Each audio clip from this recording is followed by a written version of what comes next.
7 8 مرد یکجا ہو تو آپ دیکھیں گے کہ ان میں سے صرف ایک بولتا ہے، باقی نہیں بولتے اور نہ سنتے ہیں۔ جہاں 7 8 عورتیں جمع ہو، سب بیک وقت بولتی ہیں، اور اچنبے کی بات یہ ہے کہ بولتے میں سب کچھ سن بھی لیتی ہیں۔ بہت سارے شاعر ایسے ہوتے ہیں کہ مرنے کے بعد بھی زندہ رہتے ہیں۔ شاعر مر جاتا ہے مگر کلام باقی رہ جاتا ہے۔ اردو شاعری کو یہی چیز لے ڈوبی۔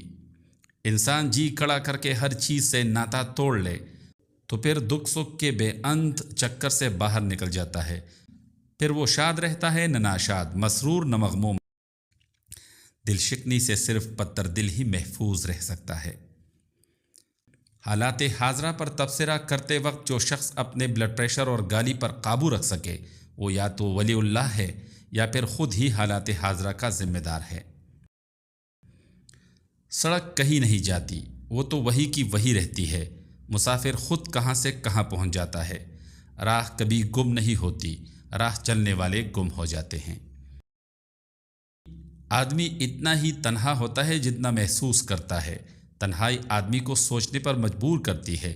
وہ جدھر نظر اٹھاتا ہے آئینے کو مد مقابل پاتا ہے۔ ہماری کمزوری ہے کہ اپنی ٹیم کسی کھیل میں جیت جائے تو اسے قومی کھیل سمجھنے لگتے ہیں، اور اس وقت تک سمجھتے رہتے ہیں جب تک کہ ٹیم دوسرا میچ ہار نہ جائے۔ تن کی دولت ہاتھ آتی ہے تو پھر جاتی نہیں۔ موٹاپے میں ایک خرابی یہ ہے کہ تمام عمر کو گلے کا ہار ہو جاتا ہے، اور بعض خواتین گھر کے اندیشوں اور ہمسایوں کی خوشحالی سے بھی دبلی نہیں ہوتی۔ زن اور وزن کی جنگ میں پلہ فریق اول کا ہی بھاری رہتا ہے، اس لیے جیت فریق ثانی کی ہوتی ہے۔